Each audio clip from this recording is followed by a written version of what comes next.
Assalamualaikum warahmatullahi wabarakatuh. Selamat pagi rekan-rekan semua untuk pekerjaan retail di wilayah Kalimantan, PLN Icon Plus. Jadi pagi hari ini kami akan memberikan untuk safety training online kepada rekan-rekan mitra ataupun rekan-rekan SBU yang bergabung pada Zoom pagi hari ini. Dan yang sudah tadi kami jelaskan di awal, untuk safety training ini ada 3 alur, ada 3 tahapan. Yang pertama, rekan-rekan mengisi pretest terlebih dahulu. Lalu yang kedua akan masuk ke dalam sesi pemberian materi. Nanti kita bisa discuss atau sharing juga. Dan diakhiri dengan pengisian post-test. Untuk pengisian post-test ini waktunya lebih panjang. Akan kami tutup sampai pukul 5 sore. Jadi rekan-rekan bisa dengan leluasa ya nanti ya untuk pengisian post-testnya. Dan pretest post-test ini wajib rekan-rekan isi untuk mendapatkan sertifikat safety training dari PLN Icon Plus yang hanya berlaku di lingkungan PLN Icon Plus dan sertifikatnya sudah ditandatangani oleh Direktur Human Capital PLN Icon Plus yaitu Pak Daru. Jadi nanti rekan-rekan yang sudah mengisi pretest dan post-test dan lulus sesuai dengan nilai yang kami standarkan yaitu 70, rekan-rekan bisa mendapatkan sertifikatnya. Akan tapi jika rekan-rekan nilainya masih belum memenuhi standar, nanti akan kami kirimkan untuk remedialnya, untuk perbaikan, jadi nanti rekan-rekan tetap bisa mendapatkan sertifikat. Oke, rekan-rekan, sebelum kita masuk ke materi, saya izin untuk membuka untuk memberikan sambutan dari Direktur Human Capital Icon Plus yaitu Pak Daru. Saya izin untuk share screen.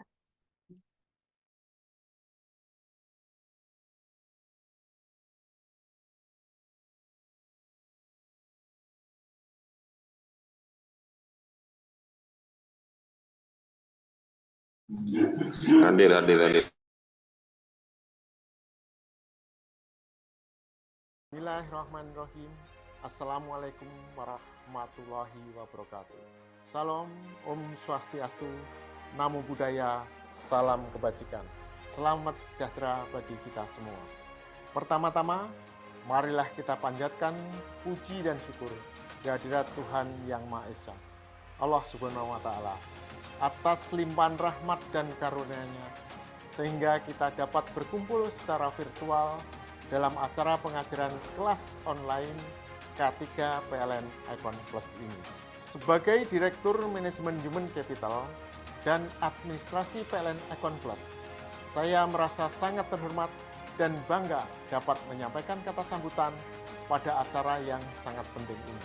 Kegiatan ini merupakan bentuk komitmen perusahaan dan juga manajemen dalam meningkatkan pemahaman dan kesadaran tentang keselamatan dan kesehatan kerja atau K3 di lingkungan PLN Icon Plus, serta memastikan pelaksanaan prosedur K3 dijalankan oleh seluruh Iconers dengan sebaik-baiknya.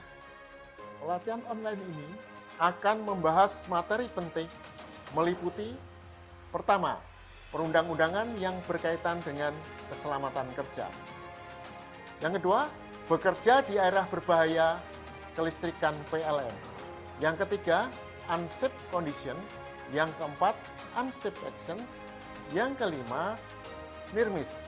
Yang keenam, pencegahan atau mitigasi terhadap kecelakaan kerja. Saya percaya bahwa dengan meningkatkan pemahaman dan kesadaran terhadap K3, kita dapat menciptakan lingkungan kerja yang lebih aman, lebih sehat bagi karyawan. Selain itu, hal ini akan membantu perusahaan dalam mencapai tujuan berkelanjutan serta meningkatkan produktivitas yang lebih baik. Oleh karena itu, saya mengajak seluruh peserta untuk mengikuti acara ini dengan sungguh-sungguh dan aktif dalam berdiskusi. Jangan ragu untuk mengajukan pertanyaan dan berbagi pengalaman yang berkaitan dengan K3, yang pada akhirnya dapat membantu kita dalam memahami dan mengaplikasikan prinsip-prinsip K3 di lingkungan kerja kita, serta menjadikan budaya di PLN Icon Plus. Akhir kata, saya mengucapkan terima kasih kepada panitia yang telah bekerja keras dalam menyelenggarakan acara ini.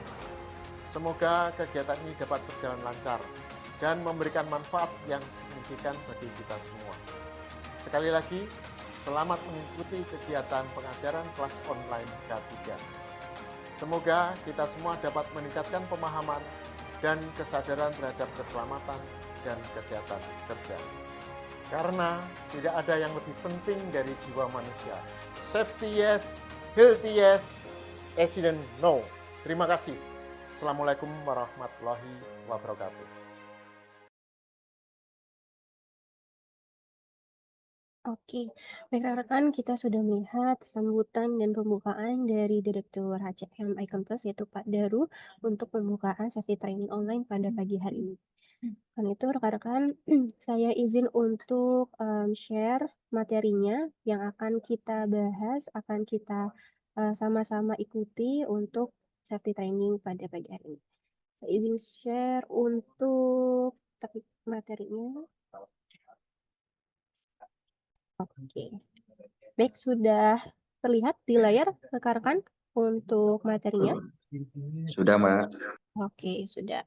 Oke, rekan-rekan, sebelum kita masuk materi, saya ingin cek dulu ya, ini ya, untuk semangatnya di pagi hari, apakah semuanya masih pada semangat atau pada sudah mulai lemas ya ini di pagi hari? Oke, rekan-rekan, semangat pagi! Pagi!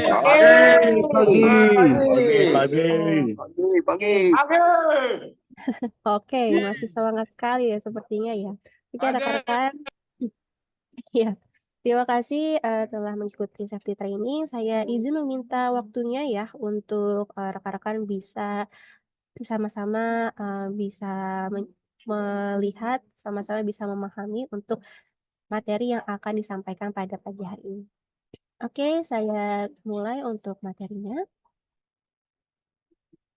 Oke, jadi pada hari ini kita akan membahas terkait K3. K3 baik yang ada di lingkungan PLN Icon Plus ataupun K3 yang ada di lingkungan pekerjaan rekan-rekan saat progres. Oke, di sini sudah ada beberapa poin-poin dasar yang nanti akan kita sama-sama bahas dan kita lihat di materi pada pagi hari ini. Pastinya yang pertama ada dari dasar hukum K3-nya itu sendiri. Lalu yang kedua kita akan membahas terkait sistem manajemennya. Dan yang ketiga kita akan membahas dari K3 kita harus mengenal ya terkait K3 itu apa, tujuannya apa, fungsinya apa. Lalu yang keempat ada prosedur dan standar keselamatan kerja. Yang kelima ada bagaimana alur dari pelaksanaan K3. Yang keenam ada pencegahan serta pengendalian risiko yang ada di sekitar area lingkungan pekerjaan kita. Yang terakhir yaitu ada dari tanggap darurat kebencanaan dan lingkungan kerja. Nah, Kakak, sebelum saya lanjutkan, saya tadi lupa untuk mengenalkan diri. Saya Anissa dari tim K3KL PLN Icon Plus yang di sini akan memberikan atau sharing materi ya terhadap rekan-rekan semua yang join pada pagi hari ini. Oke, rekan-rekan kita masuk ke materi pertama yaitu dasar hukum K3. Nah, di sini dasar hukum yang melandasi adanya atau pelaksanaan K3 yaitu ada di Undang-Undang Nomor 1 Tahun 1970 tentang Keselamatan Kerja. Walaupun di sini untuk undang-undangnya sudah cukup usang atau lama ya kalau kita lihat dari tahun, tetapi undang-undang ini menjadi dasar berdirinya atau pelaksananya K3 itu di Indonesia. Dan tadi juga ada ya di soal pretest untuk undang-undang ataupun dasar hukum. Nanti ini menjadi ilmu atau informasi tambahan untuk rekan-rekan untuk undang-undang yang mendasari K3 itu adalah Undang-Undang Nomor 1 Tahun 1970. Tetapi ada peraturan-peraturan lainnya atau undang-undang lainnya, yaitu yang kedua ada Undang-Undang Nomor 13 Tahun 2003 tentang Ketenagakerjaan. Dan di sini selain dari K3-nya, di Undang-Undang Nomor 13 Tahun 2003 ini diatur dari pekerjanya. Lalu ada peraturan pemerintah, dan yang terakhir ada peraturan direksi PLN Nomor 182 Tahun 2022 tentang kebijakan strategis yang ada di lingkungan PLN. Oke, kita masuk ke materi manajemen K3. Jadi K3 ini punya sistem manajemen. Sistem manajemen yang ada di suatu perusahaan. Tujuannya apa? Tujuannya itu untuk mengendalikan risiko yang berkaitan dengan kegiatan kerja untuk menciptakan tempat kerja yang aman, efisien, dan produktif. Di mana sistem manajemen K3 atau SMK3 ini dilatar belakangi oleh yang pertama, karena K3 ini masih belum mendapatkan perhatian dari semua pihak, termasuk dari perusahaan. Makanya di sini K3 masih belum menjadi prioritas karena masih kurangnya perhatian dari pihak-pihak yang ada di suatu perusahaan tersebut. Berdampak kepada alokasi anggaran K3 yang masih relatif kecil, jadi dalam pelaksanaan K3 sendiri masih belum bisa maksimal. Lalu yang kedua karena kecelakaan kerja yang masih tinggi. Rekan-rekan kita sering ya melihat di sekitar kita atau melihat di berita di lingkungan PLN ataupun di lingkungan pekerjaan lain untuk kecelakaan kerja terhadap pekerja ini masih cukup tinggi. Masih sering kita temukan untuk kecelakaan kerja. Nah, makanya ini menjadi salah satu latar belakang untuk disusunnya atau dibuatnya SMK3 di suatu perusahaan. Lalu selain dari sisi perusahaan ataupun dari sisi kecelakaan kerja, dari kesadaran pekerja itu sendiri yang masih kurang. Nah, dari kesadaran pekerjanya itu sendiri masih kurang, itu akan berisiko tadi untuk bisanya terciptanya suatu kecelakaan kerja yang masih tinggi. Oleh karena itu, yang dasar pertama dari kecelakaan itu adalah diri kita sendiri, kesadaran kepedulian kita sendiri. Lalu didukung oleh dari perusahaan ataupun didukung dari sistem manajemen ataupun perundangan. Oke, kita mundur sedikit. Tadi kita sudah bahas ya dasar hukumnya, terus juga sudah bahas sistem manajemennya. Sekarang kita harus tahu dulu nih, apa sih itu K3? Nah, K3 atau Keselamatan dan Kesehatan Kerja adalah suatu upaya, suatu usaha untuk menjamin, melindungi keselamatan dan kesehatan kerja tenaga kerja dari upaya pencegahan kecelakaan ataupun pencegahan penyakit akibat kerja. Nah, untuk apa tujuannya? Untuk menciptakan tempat kerja yang aman, sehat, dan bebas dari pencemaran lingkungan. Jadi K3 ini bukan hanya dari keselamatan, kesehatan, tapi juga kita tetap memperhatikan dari aspek lingkungan di sekitar progres kita. Dengan mencegah atau mengurangi kecelakaan dan penyakit akibat kerja yang nanti akan berdampak dengan meningkatnya sistem efisiensi atau produktivitas kerja. Nah, rekan-rekan di sini juga pada tanggal 12 Januari hingga 12 Februari diperingati sebagai Bulan K3 Nasional. Nah, di bulan K3 Nasional ini pastinya rekan-rekan kalau di jalan ya ini sering ataupun melihat ya spanduk-spanduk Bulan K3 Nasional. Nah, itu memperingati Hari K3 di Indonesia. Oke, rekan-rekan, setelah kita tahu apa itu K3, kita harus kenal ya, mengenali istilah-istilah dalam K3, dan di sini ada beberapa poin atau beberapa hal yang rekan-rekan bisa tahu atau bisa pahami untuk K3 ya. Jadi yang pertama itu ada bahaya. Bahaya atau hazard. Bahaya ini adalah sumber ataupun aktivitas yang bisa berpotensi untuk menyebabkan kecelakaan ataupun penyakit akibat kerja yang berefek dengan cedera ataupun sakit. Jadi bahaya ini adalah sumber-sumber di lingkungan rekan-rekan yang bisa menyebabkan cedera atau sakit. Di mana bahaya ini digolongkan menjadi beberapa jenis, ada 6 jenis, yaitu pertama adalah bahaya fisika. Bahaya fisika ini adalah bahaya-bahaya yang bisa kita lihat. Seperti bahaya dari pencahayaan. Rekan-rekan kalau mungkin melakukan pekerjaan di malam hari, di mana pencahayaannya ini kurang, itu masuk ke dalam bahaya fisik. Ataupun bahaya-bahaya seperti kebisingan, debu, dan lain sebagainya. Bahaya-bahaya yang bisa kita lihat langsung atau kita rasakan langsung itu dinamakan bahaya fisika.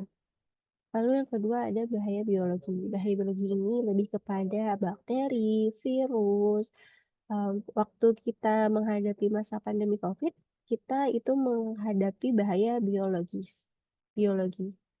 Lalu yang ketiga adalah bahaya kimia. Bahaya kimia ini bahaya-bahaya yang bersumber dari bahan-bahan kimia ataupun beracun atau biasa kita kenal dengan B3. Ini biasanya untuk pekerja yang bersentuhan langsung dengan bahan-bahan kimia itu masuk ke dalam bahaya kimia. Lalu ada bahaya mekanik. Kalau bahaya mekanik ini bahaya yang berhubungan dengan mesin-mesin yang kita pakai selama progres. Ini biasanya pada pekerja yang ada di pabrik ya, yang membutuhkan mesin pemotong ataupun mungkin ada gergaji dan sebagainya itu masuk ke dalam bahaya kimia. Bahaya mekanik. Lalu ada bahaya ergonomi. Di sini rekan-rekan retail ataupun ada segmen-segmen lain yang melakukan pekerjaan mungkin naik ke tangga tapi posisinya tidak nyaman atau salah itu masuk ke bahaya ergonomi. Jadi bahaya ergonomi itu adalah posisi tubuh rekan-rekan saat melakukan progres yang akan berefek kepada kesehatan tubuh rekan-rekan dalam jangka panjang. Jadi bahaya ergonomi ini tidak mungkin tidak selalu bisa dirasakan secara langsung, tapi efeknya ini akan 3 tahun, 5 tahun, atau 10 tahun ke depan. Dan terakhir ada bahaya psikososial. Jadi rekan-rekan selain dari bahaya dari sisi pekerjaan, bahaya psikososial ini atau batin ya, itu bisa juga rekan-rekan rasakan. Mungkin saat di tempat kerja kurangnya dukungan dari rekan kerja atau atasannya, atau ada masalah di sekitar lingkungan pekerjaan, itu bisa masuk ke dalam bahaya psikososial yang bisa menyerang batin kita. Lalu yang kedua kita masuk ke poin risiko. Jadi setelah tadi bahaya adalah sumber bahayanya, sumber ataupun aktivitas yang bisa berpotensi menyebabkan cedera, risiko itu adalah kemungkinan suatu bahaya ini dapat terjadi yang dapat menyebabkan kerugian. Apa sih contoh risiko? Jadi contoh risiko ini yang pertama ada terjatuh. Risiko-risiko ini adalah suatu hal yang dapat menyebabkan kerugian baik dari pekerja itu sendiri ataupun baik secara materi. Di mana risiko ini pastinya ya teman-teman bekerja di sekitar area tegangan listrik berisiko untuk tersetrum, tersengat arus listrik, menaiki tangga berisiko untuk terjatuh ataupun dari material-material kabel-kabel yang berserakan di lantai ataupun di tanah berisiko untuk tersandung dan lain sebagainya.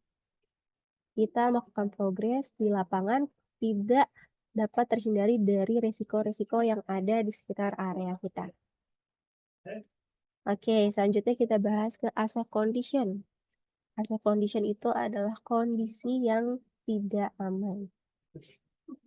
Ataupun dari peralatan kerja yang digunakan yang sudah kurang layak atau tidak baik yang bisa menyebabkan potensi untuk mengalami cedera ataupun kecelakaan kerja ataupun kerusakan lainnya. Nah, unsafe condition ini contohnya apa? Contohnya adalah dari kabel yang terkelupas, terbuka, kabel telanjang yang rekan-rekan temui saat rekan-rekan melakukan progres di tiang listrik PLN. Lalu dari peralatan kerja yang rekan-rekan gunakan dari tangganya yang sudah tidak layak karena anak tangganya sudah ada yang beberapa yang patah, ataupun dari kondisi cuaca, hujan atau cuaca yang sangat terik, ataupun dari waktu kerja yang berlebihan. Itu masuk ke dalam unsafe condition atau kondisi yang tidak aman. Lalu selanjutnya ada unsafe action, yaitu adalah tindakan, tingkah laku, atau perilaku rekan-rekan yang tidak aman. Nah, contohnya apa? Contohnya yang paling sering ditemui ya, masih ditemui adalah masih menggunakan APD yang tidak lengkap. Lalu yang kedua, tidak melakukan pengecekan tegangan, tidak melakukan pengecekan di tiang listrik ataupun di kabel-kabel sekitar kabel FO kita, FAT kita dengan alat pendukung yaitu tes pen. Bekerja tidak sesuai prosedur, merokok saat bekerja atau meletakkan peralatan kerja material ini secara berserakan, tidak dirapikan. Itu adalah ASAP action. Jadi kitanya sendiri, tingkah laku atau perilaku kita sendiri yang dapat menyebabkan tidak aman saat nanti kita bekerja ataupun orang-orang di sekitar kita saat sedang melewati ataupun dari rekan-rekan lain yang nantinya akan bekerja di daerah situ. Oke, setelah kita tahu tadi apa itu ASAP condition dan ASAP action, lalu ada NIRMIS. NIRMIS itu adalah suatu kejadian, suatu tindakan yang tidak direncanakan tapi dapat menyebabkan cedera. Jadi NIRMIS ini adalah kejadian hampir celaka. Contohnya, hampir terjatuh dari ketinggian, hampir terpleset saat berjalan. Mungkin di sini setelah kondisi cuaca hujan, jalanan basah, rekan-rekan jalan seperti biasa tapi terpleset ya, hampir terpleset tapi tidak terjatuh, itu masuk ke dalam NIRMIS. Hampir tersengat listrik, hampir tertabrak kendaraan saat sedang melakukan progres di bahu jalan atau di pinggir jalan umum. Misalnya yang hampir-hampir ini tapi belum menyebabkan rekan-rekan ini terjatuh atau ada efek kerugiannya, ini masuk ke dalam NIRMIS. Dan ketika sudah ada efek yang dirasakan oleh rekan-rekan, entah itu sudah terjatuh, sudah terpleset, sudah terserempet ya atau tertabrak kendaraan sehingga dapat menyebabkan kerugian baik dari kondisi kesehatan rekan-rekan ataupun kerugian material, itu masuk ke dalam accident. Accident ini adalah sudah ada kecelakaan, sudah ada kejadian yang dapat menimbulkan kerugian ataupun cedera ataupun penyakit. Nah, itu ada 6 poin tadi ya rekan-rekan bisa pahami atau harus kenal dalam K3, di mana itu nanti berguna untuk rekan-rekan bisa mengidentifikasi lapangan ataupun area sekitar pekerjaan rekan-rekan saat sedang progres ataupun saat mau progres. Oke, di sini ada beberapa saluran udara yang pastinya bagi rekan-rekan sudah tidak asing ya, karena ada beberapa saluran udara yang rekan-rekan ini melakukan penarikan di saluran udara tersebut. Di sini saya mau nanya, mungkin yang bisa jawab bisa silakan on mic ya. Di sini rekan-rekan untuk pekerjaan retail khususnya yang paling sering rekan-rekan temui untuk saluran udaranya ada di saluran udara nomor berapa aja? Boleh silakan on mic. Bisa bantu saya untuk menyebutkan saluran udara mana sih yang rekan-rekan sering temukan atau sering berhubungan saat rekan-rekan progres?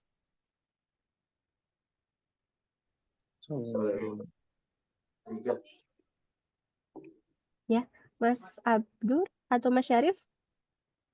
Saluran udara mana Mas biasanya Mas kalau progres di lapangan Mas? Nomor 3 itu. Poin 3, Mbak. Nomor 3, oke. Udah tegangan menengah ya Mas ya? Baik, kalau tegangan rendah juga sering melakukan progres di tegangan rendah? Tes pen, Pak. Tes Adrian? Siapa lagi?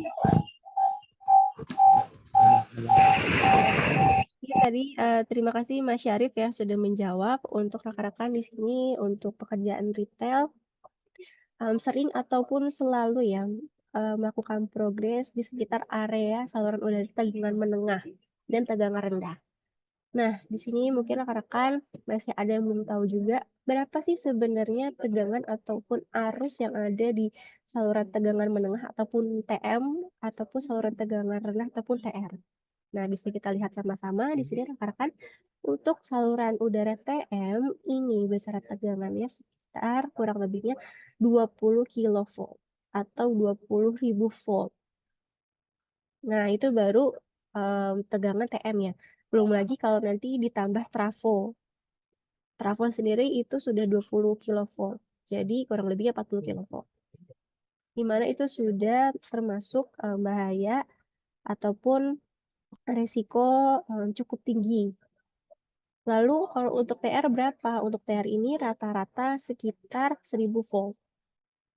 Gitu. Jadi besaran tegangannya tidak sama ya dengan seperti stop kontak yang ada di rumah ataupun listrik-listrik yang ada di rumah yang hanya 200 volt.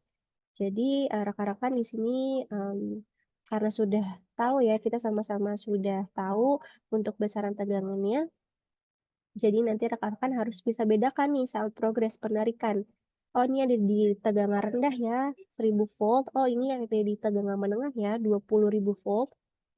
Jadi dari situ jika rekan-rekan bisa membedakan, rekan-rekan otomatis bisa menyiapkan kewaspadaan atau kehati-hatiannya seperti apa.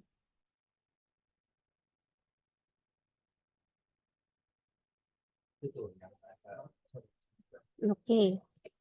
Nah, di sini ada contoh untuk tiang listrik ya, di mana di sini ada jarak amannya. Jadi rekan-rekan melakukan progres penarikan ataupun pemasangan material perangkat-perangkat kita itu ada jarak aman ya dari tiang TR ataupun tiang TM, dari kabel TR ataupun kabel TM. Bisa kita lihat di gambar sebelah kiri, gambar pertama, untuk jarak aman kabel FO kita dengan kabel TR itu sekitar kurang lebihnya 100 cm. Sedangkan untuk jarak aman dari kabel FO kita dengan kabel TM yang paling atas itu sekitar 2,5 meter. Nah, di sini rekan-rekan mohon dipahami, mohon diterapkan nanti saat melakukan progres. Minimal sekali karena memang kondisi tiang listrik PLN ini pastinya berbeda-beda ya. Mungkin ada yang karena jalannya ini dilakukan rekonstruksi, ditinggikan sehingga nanti tiang PLN-nya ini pendek. Nanti ini dikondisikan tapi tetap harus ada jarak aman minimal sekali 30 cm dari kabel TR. Seperti itu. Lalu bagaimana kalau ada trafo? Nah, kalau ada trafo, ini tetap rekan-rekan harus perhatikan jarak aman. Jangan sampai kabel kita ini sejajar dengan dudukan trafo atau bahkan di atasnya. Itu sangat salah. Jadi minimal jarak dari dudukan trafo dengan kabel FO kita itu adalah 10 cm. Karena yang tadi sudah sama-sama kita tahu, trafo sendiri pun ini punya tegangannya 20.000 volt. Oleh karena itu rekan-rekan harus hati-hati.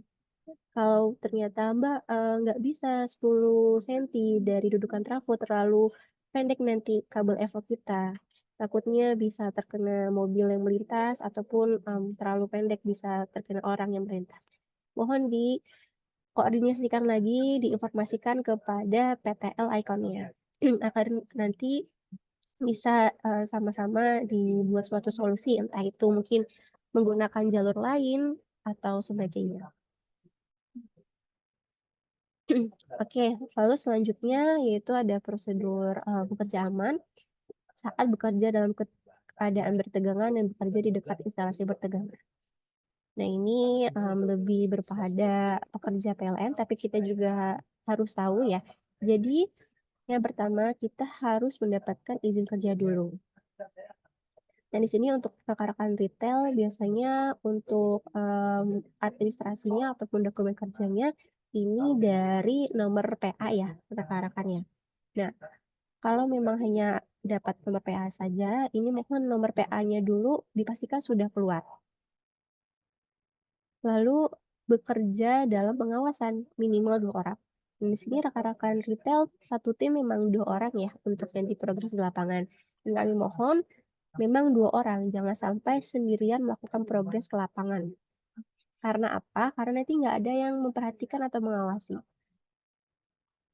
Kalaupun memang satu tim rekannya satu sakit ya, sedang sakit tidak bisa progres dan hanya sendiri, mohon bisa dikoordinasikan dulu kepada mitranya ataupun kepada tim lain ya. Apakah ada yang bisa membantu, memperhatikan atau mengawasi untuk pekerjaan di lapangannya atau tidak.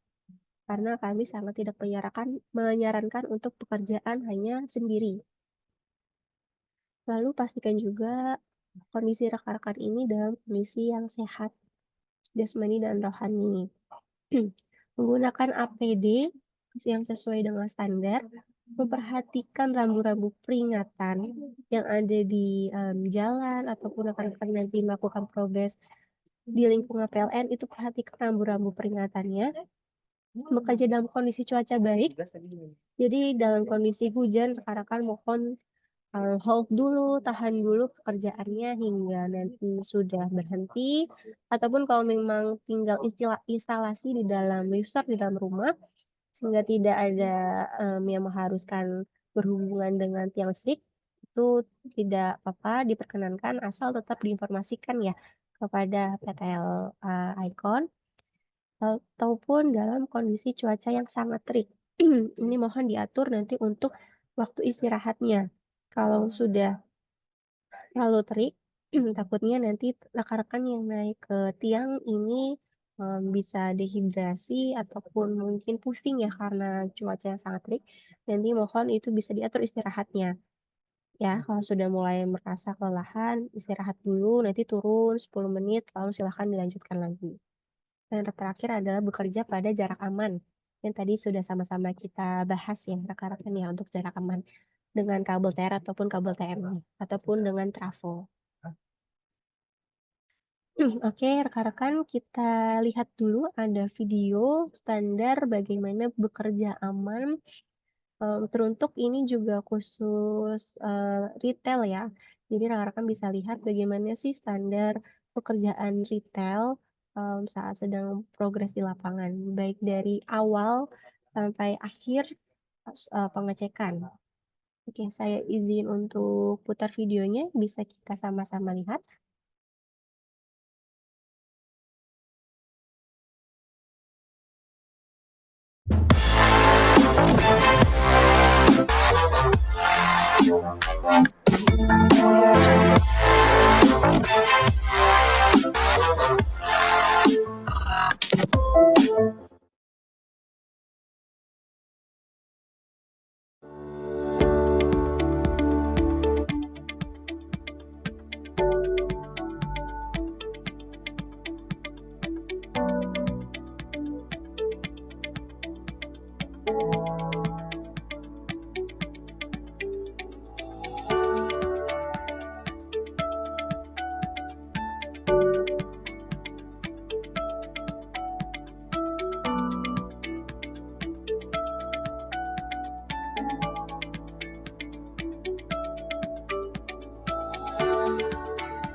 Oke, baik rekan-rekan, sudah kita sama-sama lihat ya untuk standar pekerja aman untuk rekan-rekan yang berada di area tegangan listrik PLN.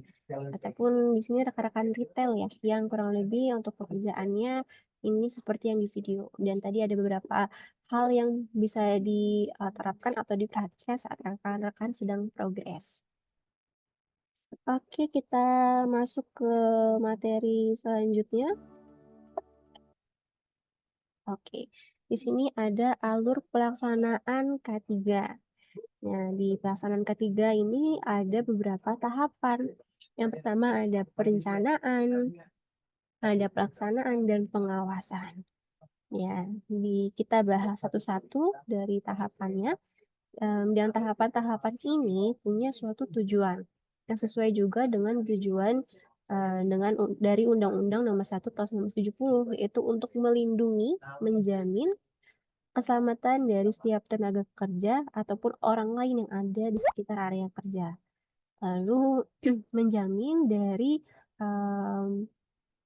sumber produksi atau entitas PLN ya untuk alat-alat ataupun sumber-sumber yang akan kita kerjakan yaitu milik PLN itu dapat digunakan secara aman dan efisien. Oke, kita bahas satu-satu. Di fase perencanaan itu ada safety briefing. Nah, safety briefing ini yang rekan-rekan lakukan saat setiap pagi sebelum progres. Dan briefing ini bervariasi ya. Ada yang rekan-rekan di sini briefingnya per tim atau mungkin ada yang langsung dari pengawas ketiga ataupun koordinator mitranya. Di mana apa sih tujuan briefing? Briefing ini tujuannya adalah menginformasikan bahaya yang dapat terjadi, yang dapat ditemukan, dan bagaimana cara mengantisipasinya. Ya, jadi briefing ini tidak hanya sekedar dari pengecekan APD ataupun alat kerja yang nanti akan digunakan, atau hanya di foto ya, briefingnya hanya berkumpul di foto lalu diupload ke aplikasi. Tapi di briefing ini ada suatu arahan atau ada penyampaian ya terkait dari informasi-informasi bahaya yang nanti dapat dihadapi oleh rekan-rekan. Di sini sudah ada alur pelaksanaan briefing, yaitu yang pertama pastinya pengecekan kesehatan tim, bagaimana kesehatannya, apakah dalam kondisi yang fit, kondisi yang bisa melakukan progres. Walaupun di sini rekan-rekan mungkin dalam tinggalnya ini satu base camp ya atau satu tempat tinggal, tapi tetap kita tidak bisa memastikan bahwa apa yang kita lihat mungkin rekan-rekan sehat, tapi dalam pikirannya mungkin lagi banyak pikiran sehingga dapat mempengaruhi kepada efek kondisi kesehatan ataupun ternyata memang dalam kondisi yang tidak baik. Jadi harus dipastikan lagi, harus ditanyakan lagi dalam briefing ini, briefing pagi yang rekan-rekan lakukan. Lalu yang kedua adalah dari dokumen kerja. Dari nomor PA-nya dilihat lagi, dipastikan lagi memang sudah keluar atau belum, karena nomor PA ini yang akan menjadi bukti juga bahwa rekan-rekan ini melakukan progres karena memang sudah ada penugasan, sudah ada tiket yang keluar dari Icon. Jadi kalau misalkan rekan-rekan melakukan progres, tapi nomor PA-nya belum keluar, itu dapat dianggap bahwa rekan-rekan melakukan pekerjaan atas inisiatif sendiri. Karena belum ada dokumen ataupun tiket yang dikeluarkan oleh Icon. Makanya rekan-rekan mohon ditunggu dulu sampai nomor PA-nya keluar, kami juga pernah beberapa kali menemukan ya, atau rekan-rekan ini sudah di rumah user, tapi usernya masih dalam proses pembayaran, jadi nomor PA-nya belum keluar. Kalau memang seperti itu, mohon ditunggu dulu ya sampai sudah ada nomor PA, baru silahkan melakukan progresnya. Lalu pengecekan dari APD, tools kerjanya. Dicek lagi semuanya layak atau tidak, lengkap atau tidak. Lalu dibahas dari sisi pekerjaan, entah nanti rencana progres ya, ataupun mungkin pembagian tugas, pembagian peran nanti siapa yang akan melakukan apa. Nah, itu juga dapat dilakukan di briefing. Terus disebutkan apa sih unsafe action, unsafe condition-nya, terutama unsafe condition ya, bahaya-bahaya yang nanti dapat terjadi saat progres itu apa aja. Nah, tapi rekan-rekan kalau misalkan melakukan briefingnya di dalam basecamp ini kan kita belum bisa melihat ya bagaimana kondisi lapangannya, kondisi lingkungan sekitar kita nanti saat progres. Jadi mungkin belum bisa terbayang. Nah, rekan-rekan nggak apa-apa di sini tetap dibahas apa aja nanti yang dapat kemungkinan rekan-rekan temukan atau dapat terjadi. Pastinya rekan-rekan melakukan progres di sekitar area tegangan listrik, berarti bahayanya yaitu ada bahaya tegangan listrik, bahaya tersetrum ya, beresiko untuk tersetrum, tersengat listrik. Antisipasinya apa? Jadi dari setiap bahaya ini, rekan-rekan kita sama-sama belajar apa sih antisipasi atau langkah pencegahan dari bahaya tersebut. Dari resiko tersengat listrik, bahaya tegangan listrik, rekan-rekan antisipasinya, oh berarti saya harus melakukan pengecekan dulu nih di sekitar tiang listrik atau sekitar kabel-kabel ataupun di sekitar lampu-lampu jalan ya yang ada di tiang dengan alat tes pen. Lalu ada bahaya ketinggian, berisiko untuk nanti rekan-rekan bisa terjatuh dari ketinggian. Langkahnya apa? Oh, langkahnya nanti saya saat naik dan turun tangga, ini harus hati-hati, harus fokus. Terus juga nanti saat sudah sampai di atas, safety belt-nya ataupun full body harness-nya langsung dilipkan ke tiang. Terus yang terakhir mungkin nanti ada bahaya rekan-rekan melakukan pekerjaan di bahu jalan ya, ataupun di pinggir jalan untuk penarikan. Resikonya bisa kita tertabrak mobil ataupun terserempet mobil ataupun motor yang melintas. Nah, itu langkahnya apa? Oh, berarti di sini kalau untuk rekan-rekan yang lain mungkin ada safety cone ya. Cuman saya kurang tahu nih kalau untuk retail apakah ada tim yang punya safety cone atau tidak. Tapi jika punya, oh berarti safety cone ini bisa dipakai, digunakan, dipasang di sekitar area rekan-rekan yang akan progres. Ataupun kalau tidak ada, berarti nanti rekan-rekan yang standby di bawah. Jadi selain bantu untuk memegangi tangga, untuk melihat rekannya sedang progres, ataupun membantu support ya rekannya yang di atas, rekan-rekan yang di bawah juga bisa dibantu untuk nanti memperhatikan kondisi jalan yang nanti banyak mobil ataupun kendaraan motor. Dan yang terakhir pastinya ditutup dengan berdoa bersama. Jadi jangan lupa juga rekan-rekan selalu kita tetap meminta pertolongan, meminta perlindungan dari Tuhan yang ada di atas, Tuhan yang Maha Esa. Jadi ditutup dengan doa bersama ataupun yel-yel. Ya, jika ingin tambah semangat nih, biasanya kalau ada yel-yel silahkan. Yel-yel juga digunakan.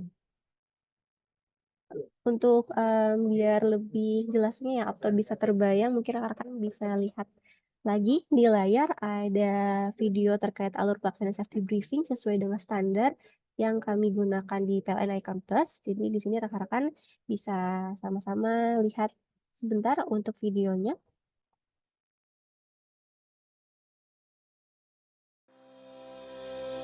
Keselamatan dan kesehatan kerja atau K3 adalah tentang bagaimana kita melaksanakan tindakan pencegahan atau antisipasi dalam terjadinya kecelakaan dalam bekerja.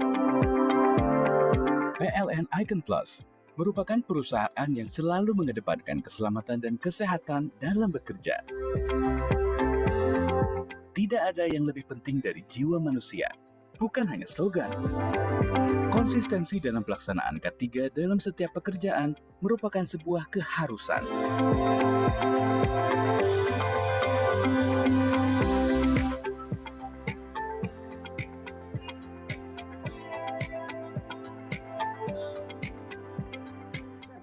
Yes, healthy. Yes. Accident. No.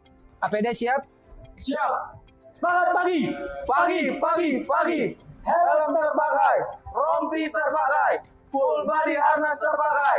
Sarung tangan terpakai. Sepatu safety terpakai.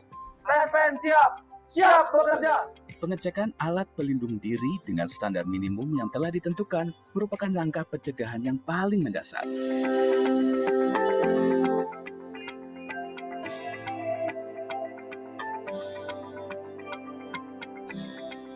Semua tim sehat? Sehat. Baik rekan-rekan, hari ini kita akan ada pelaksanaan aktivasi dengan detail pekerjaan meliputi penarikan kabel, pemasangan aksesoris FAT dan FDT. Untuk izin kerja kita sudah disiapkan. Untuk tahapan pekerjaan sendiri, yang pertama kita melakukan persiapan, kemudian penarikan kabel fiber optik, kemudian pemasangan aksesoris dan perapian kabel FO. Kemudian kita akan melakukan instalasi new join box. 4 poin mendasar yang perlu dikenali dalam tindakan pencegahan. 1.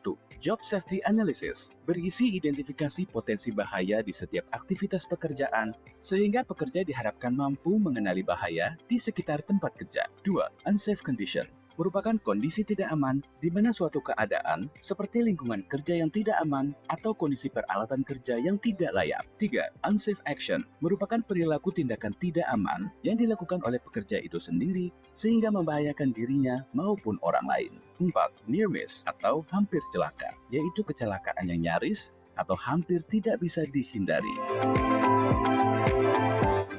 Baik rekan-rekan, sebelum kita melaksanakan pekerjaan hari ini, mari kita berdoa agar pekerjaan kita dimudahkan dan pulang dalam keadaan selamat. Berdoa mulai.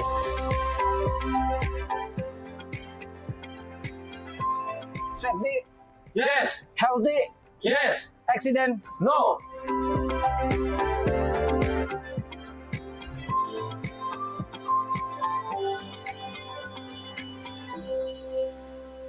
Tidak ada yang lebih penting dari jiwa manusia. Safety yes, healthy yes, accident no. Oke, sudah sama-sama kita lihat ya untuk video dari alur pelaksanaan safety briefing. Kami harap rekan-rekan nanti safety briefingnya bisa ditambahkan lagi, dilengkapi lagi, atau diperbaiki lagi ya. Baik dari masing-masing tim ataupun di sini ada koordinator ataupun pengawas K3 dari mitra. Untuk memberikan briefing kepada tim-tim lapangannya, silahkan nanti bisa ditambahkan atau dilengkapi. Oke, kita lanjut. Jadi di briefing ini juga ada suatu kegiatan yaitu yang kita namakan sebut tunjuk. Di sini kita mengadopsi dari PLN di mana sebut tunjuk itu lebih kepada mempersiapkan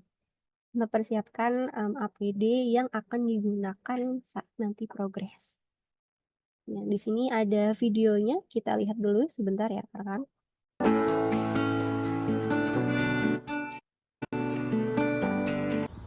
Semangat pagi. Helm terpakai, rompi terpakai, body harness terpakai, sarung tangan terpakai, sepatu safety terpakai, pen siap. Siap bekerja. Oke, jadi kegiatan ini adalah salah satu upaya untuk meminimalisir ya adanya APD yang tertinggal ataupun adanya alat-alat safety yang tertinggal. Jadi buatlah kegiatan sebut tunjuk ini yang biasanya dilakukan di safety briefing. Oke, lalu kita masuk ke fase selanjutnya yaitu fase pelaksanaan. Itu ada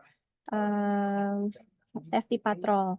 Nah, di safety patrol ini dilakukan baik dari masing-masing mitra ya, manajemen mitra yang melakukan patroli kepada tim-tim lapangannya secara periodik ataupun terjadwal, ataupun safety patrol yang kami lakukan. Dan di sini mungkin ada beberapa rekan-rekan ya yang sudah pernah mendapati safety patrol dengan kami. Ini adalah salah satu cara untuk mengawasi adanya unsafe action ataupun unsafe condition yang ada di sekitar area pekerjaan rekan-rekan. Tujuannya untuk apa? Tujuannya itu untuk melindungi pekerja rekan-rekan. Jadi dari unsafe action ataupun unsafe condition yang kita sama-sama temukan, nanti di situ akan kita sama-sama buat bagaimana sih seharusnya, apa sih langkah antisipasinya atau apa evaluasinya dari patrol ini yang kami harapkan nantinya ada tindakan perbaikan dari temuan-temuan tersebut. Nah, patrol ini pun sudah kami rutin lakukan ya kepada semua segmentasi pekerjaan dan semua SPU regional.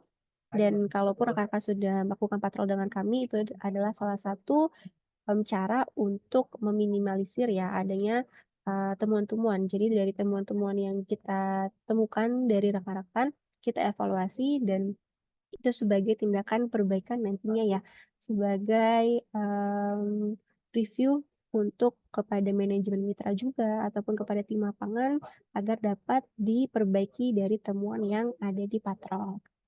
Seperti itu.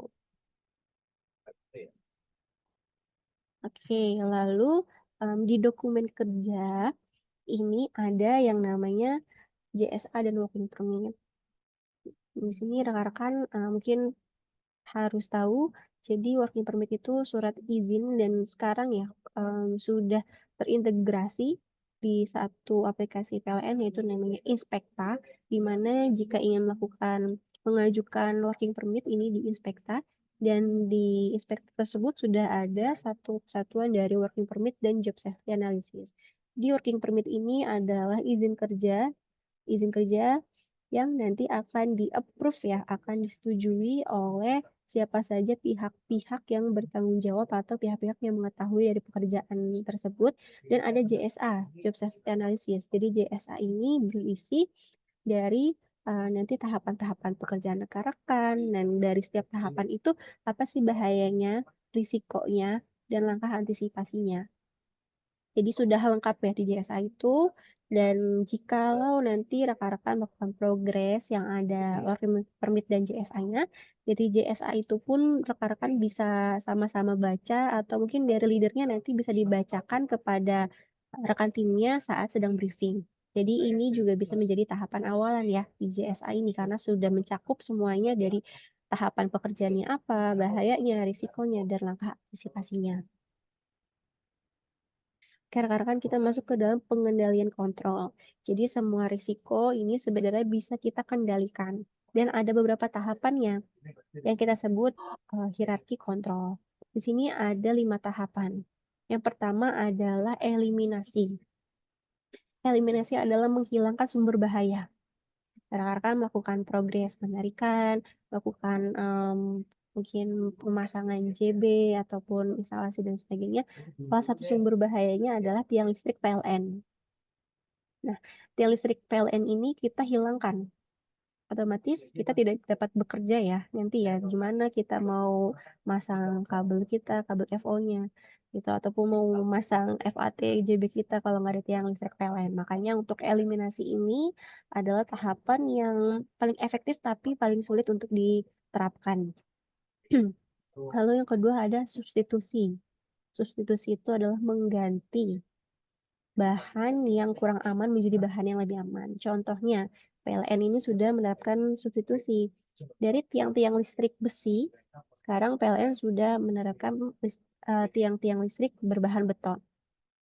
Di mana tiang listrik besi kan itu dapat menghantarkan tegangan listrik ya, arus listrik. Sedangkan kalau beton dia sudah tidak dapat menghantarkan arus listrik. Termasuk salah satu tahapan substitusi. Lalu yang ketiga ada engineering control, yaitu merekayasa bahaya dengan menciptakan suatu alat atau mengisolasi bahaya tersebut agar jangan sampai kepada manusia. Contohnya dengan melakukan rekayasa-rekayasa seperti dari tools-nya, dari aplikasi, dari sistem perangkat aplikasi. Jadi contohnya misalkan rekan-rekan berada dalam suatu pekerjaan, misalkan ada bising, pekerjaan bising. Nah, dari pekerjaan bising ini misalkan mesin-mesin pencaca, mesin-mesin pemotong, itu kita taruh ya atau kita lakukan suatu alat yang dapat meredam suara bising itu. Ditambahkan suatu alat peredam itu masuk ke dalam engineering control. Lalu yang keempat ada administrasi kontrol. Itu adalah kontrol-kontrol yang berupa administrasi ataupun dokumen-dokumen. Contohnya dari SOP, prosedur kerja, dari working permit, dari nomor SPA, dari hal-hal lain yang berkaitan dengan administrasi ataupun dokumen. Itu masuk ke dalam administrasi kontrol. Jadi berubah bagaimana rekan-rekan ini dapat melakukan pekerjaan dari bukti ya, dari eviden tertulis, dari standar-standar yang memang sudah diberikan. Dan tahapan terakhir ini ada dari APD. APD yaitu adalah APD yang sudah akan disediakan dari mitra dan sesuai dengan standar yang diberikan dari Icon Plus itu rekan-rekan pakai. Itu termasuk ke dalam tahapan dari pengendalian resiko.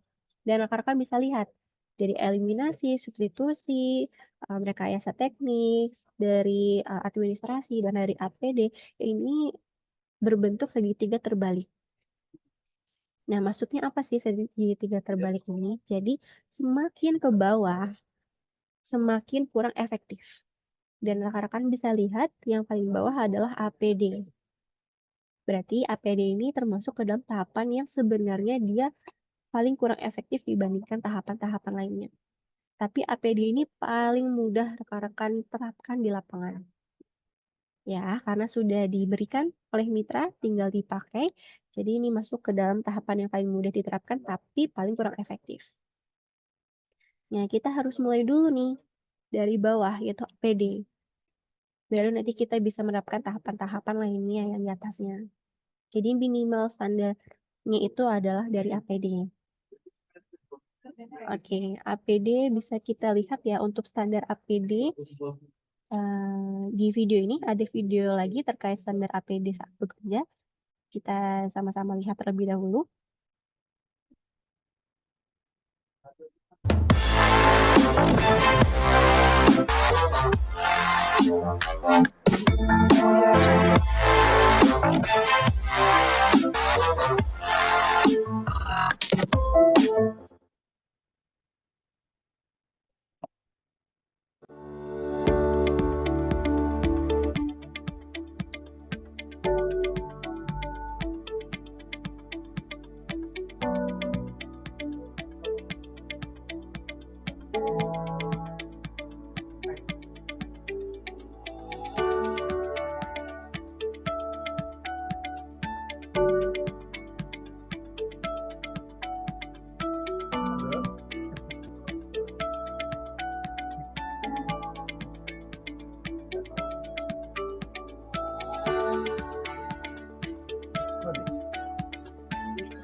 Oke, rekan-rekan ini ada standar APD ya, yang ada di layar kita lihat sama-sama. Jadi APD apa sih yang menjadi mandatory atau menjadi wajib untuk rekan-rekan pakai saat sedang progres? Yang pertama itu ada helm.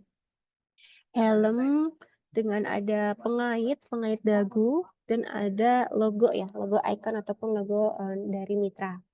Nah, ini untuk logonya masih lama ya rekan-rekan ya, masih icon lama, tapi untuk sekarang logo PLN Icon Plus ini sudah logo terbaru.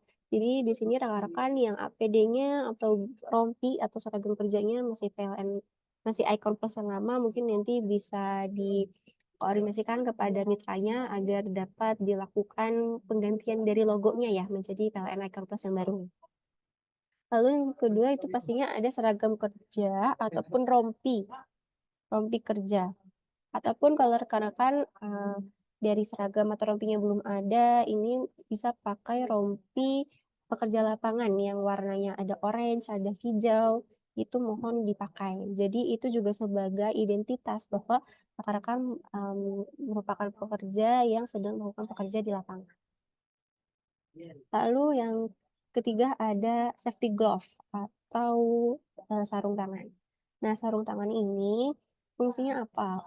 Terutama untuk rekan-rekan yang melakukan penarikan kabel ya, mengulur kabel, ini telapak tangan kita langsung menyentuh kabel-kabel. Kita nggak tahu nih apakah di kabel tersebut mungkin ada yang keluar ya material dari si kabel fibernya atau ada yang terkupas sehingga nanti kalau kita ulur dengan tangan kosong, dengan tangan tidak terpakai sarung tangan nanti bisa lecet karena tergesek dari kabel tersebut. Makanya lebih aman pakai sarung tangan.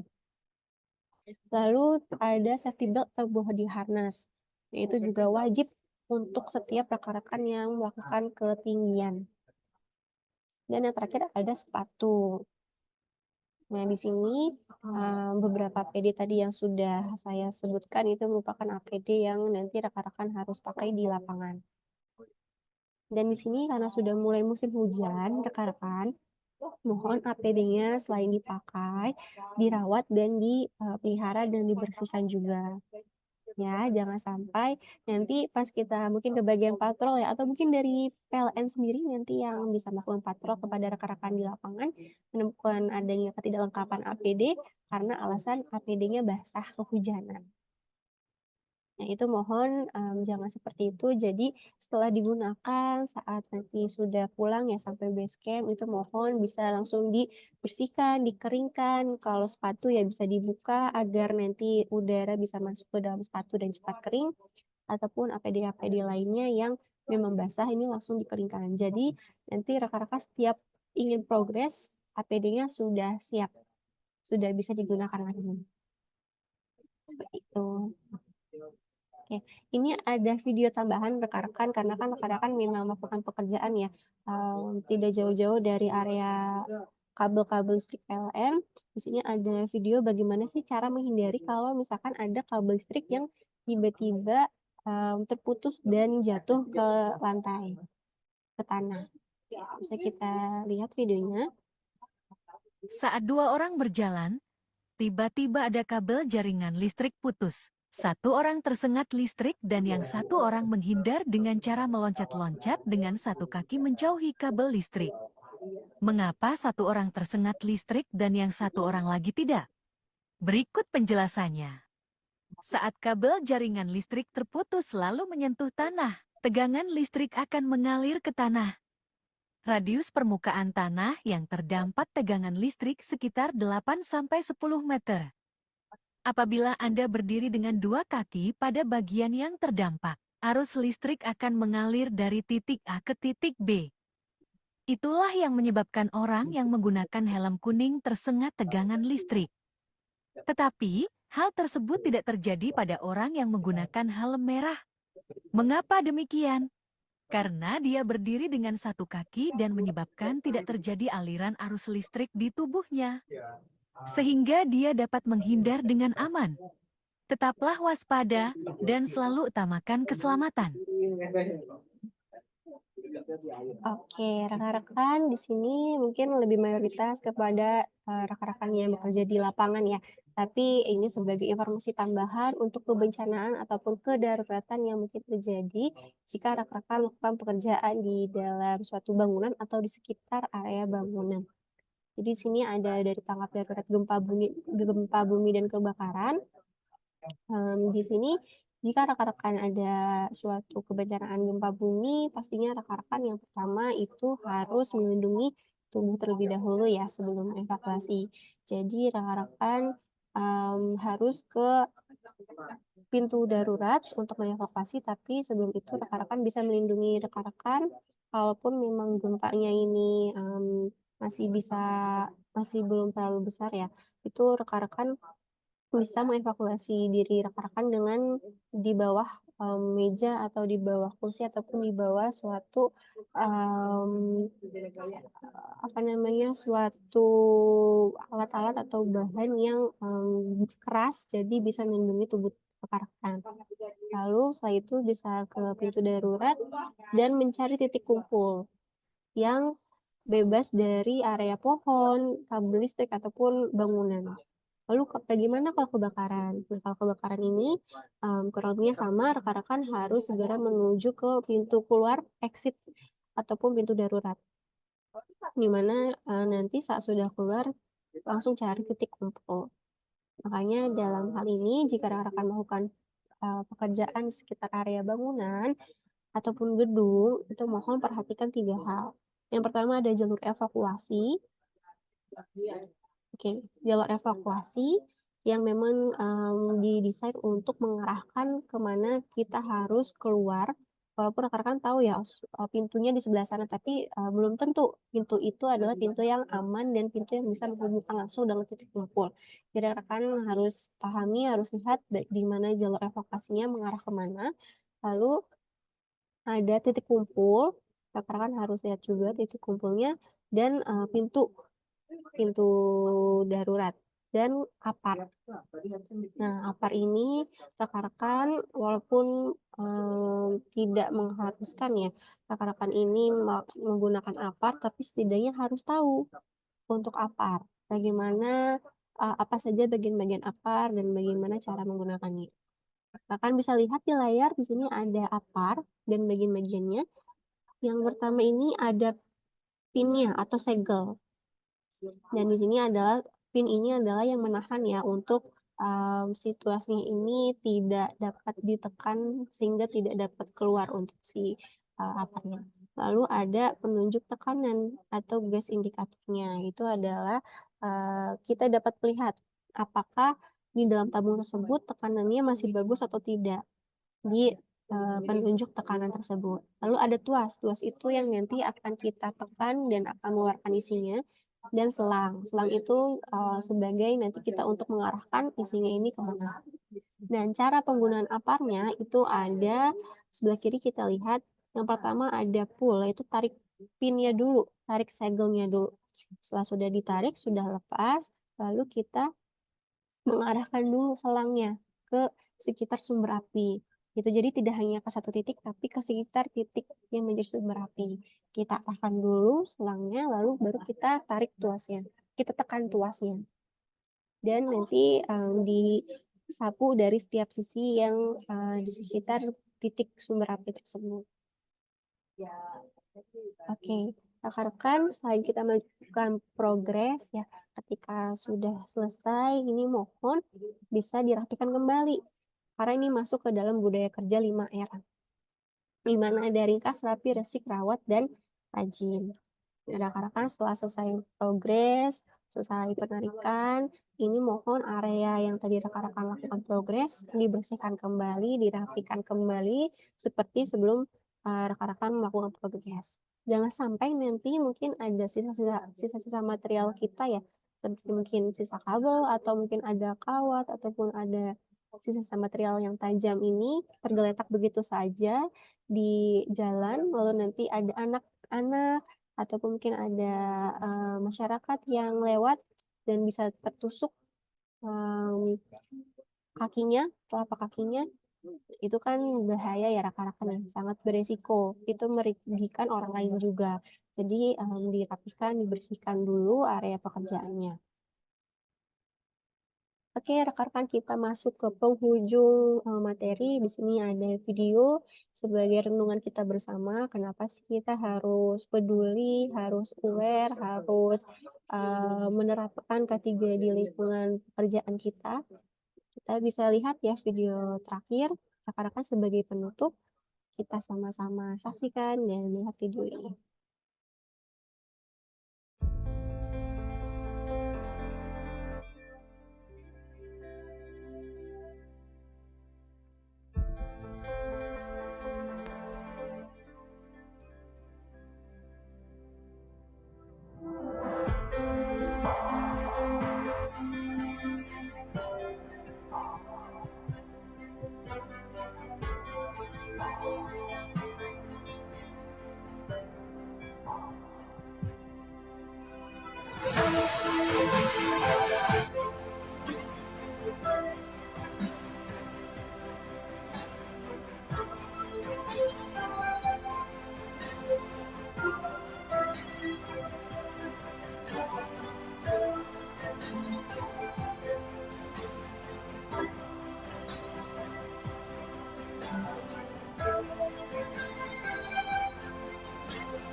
Oke, baik rekan-rekan. Sudah selesai untuk materi pada sesi training hari ini. Tidak ada yang lebih penting dari jiwa manusia, itu bukan hanya sekedar tagline, tapi memang itu adalah suatu konsistensi ya dalam mematuhi K3 setiap pekerjaan rekan-rekan. Karena pasti setiap rekan-rekan bekerja ini ada yang mendoakan, ada yang menunggu rekan-rekan balik ke rumah dalam keadaan sehat dan sehat. Nah, itu rekan-rekan mulai tingkatkan lagi, kita sama-sama meningkatkan kewaspadaan kita, kepedulian kita dari diri sendiri maupun ke orang lain ya, untuk setiap saat rekan-rekan sedang progres. Maupun di luar progres saat rekan-rekan balik ke rumah atau berangkat kerja, lokasi kerja itu juga harus hati-hati dan selalu waspada. Oke, rekan-rekan terima kasih banyak sudah mengikuti safety training pada hari ini. Sebelumnya mungkin ada yang ingin bertanya atau diskusi atau sharing ya terkait pekerjaan rekan-rekan selama progres, ada menemukan kendala atau menemukan suatu temuan lainnya. Boleh silakan on mic, kita sama-sama sharing. Kalau ada yang ingin ditanyakan juga dipersilakan, rekan.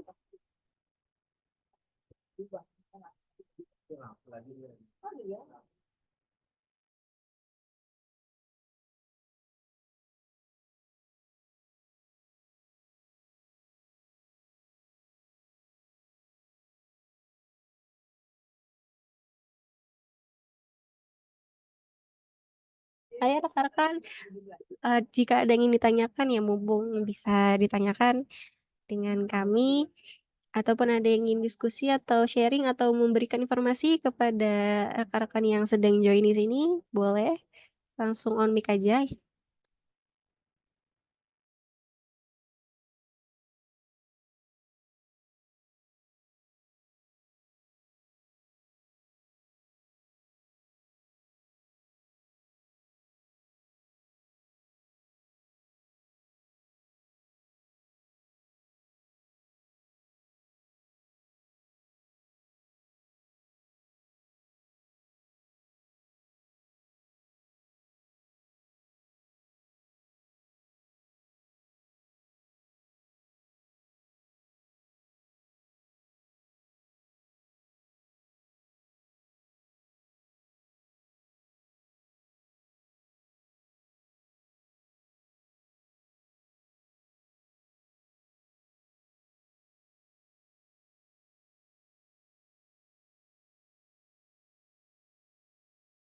Ayo rekan-rekan sekali lagi, ada yang ingin bertanya, ada yang ingin diskusi atau sharing? Ya, jangan malu-malu, ini kan kita sama-sama semuanya rekan-rekan retail ya daerah Kalimantan. Boleh jika ada yang ingin ditanyakan atau diskusi di sini mungkin ada yang bertemu rekan-rekan dari daerah lain, dari wilayah lain.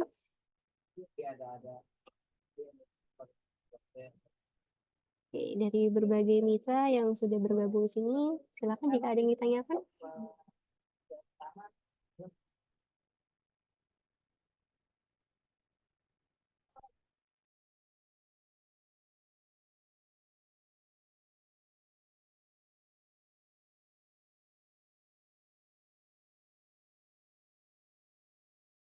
Oke, rekan-rekan kalau memang tidak ada yang ditanyakan atau ingin sharing atau diskusi, atau mungkin di sini juga sambil rekan-rekan ada yang progres di lapangan ya rekan-rekan ya. Tapi terima kasih atas waktunya yang sudah diluangkan untuk mengikuti safety training pada pagi hari ini. Saya ingin mengingatkan lagi untuk rekan-rekan yang sudah bergabung bisa isi absensi terlebih dahulu ya tadi ya. Jika yang baru bergabung dan belum mengisi absensi, silakan diisi dulu di kolom chat yang sudah kami berikan untuk linknya dan juga akan kami kirimkan untuk link post testnya. Tadi setelah sudah rekan-rekan mengisi pretest dan sini akan kami isikan post test di mana post test ini akan kami tutup sampai pukul 5 sore. Jadi rekan-rekan di sini bisa masih punya banyak waktu ya untuk mengisi post testnya. Dan post test ini wajib ya rekan-rekan ya yang tadi sudah mengisi pretest, mohon post testnya ini wajib diisi. Karena nanti ini sebagai dasar penilaian kami untuk rekan-rekan bisa mendapatkan sertifikat apresiasi safety training online yang sudah ditandatangani oleh Direktur HCM PLN Icon Plus yang nanti akan dapat digunakan di lingkungan PLN Icon Plus. Oke, akan saya kirimkan untuk post testnya, rekan-rekan. Oke, sudah saya kirimkan untuk linknya. Post testnya akan ditutup sampai pukul 5 sore. Jadi rekan-rekan silakan isi. Silakan di copy dulu linknya atau dibuka dulu linknya. Jadi ketika nanti Zoom ini sudah berakhir, rekan-rekan tetap bisa mengakses linknya.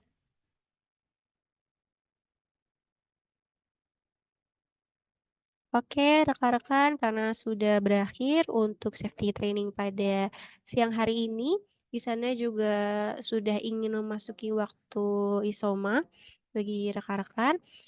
Terima kasih sekali lagi sudah mengikuti safety training pada hari ini. Semoga apa yang tadi kami sampaikan, kami berikan bisa menjadi manfaat, bisa menjadi penambah informasi atau ilmu untuk rekan-rekan bisa terapkan di area lingkungan rekan-rekan saat sedang progres ataupun tidak progres. Oke, rekan-rekan sebelum saya tutup, saya ingin minta tolong ya, mungkin dinyalakan dulu kameranya kita berfoto bersama-sama. Ya, boleh dinyalakan kameranya, kita foto sama-sama ya rekan-rekan ya. Oke.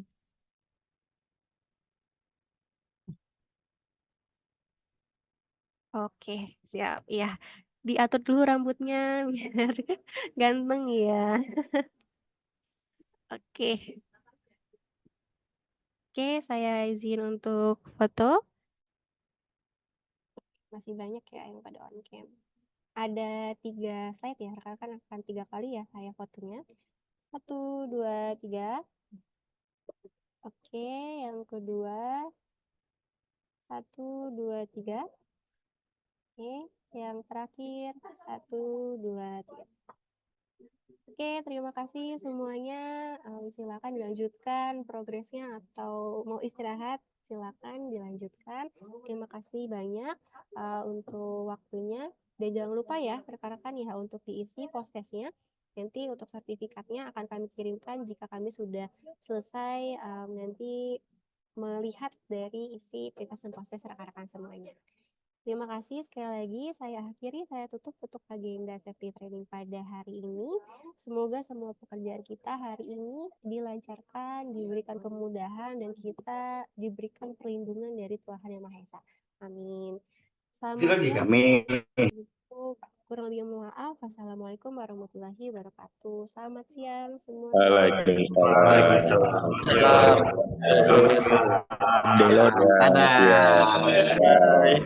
lupa di copy untuk linknya ya rekan-rekan ya. Bung Dilon, info Bung Dilon. Link postesnya di copy, dibuka terlebih dahulu agar nanti bisa diisi. Iya, Makasih. Siapa itu Bung Dilon ngopi di mana tuh?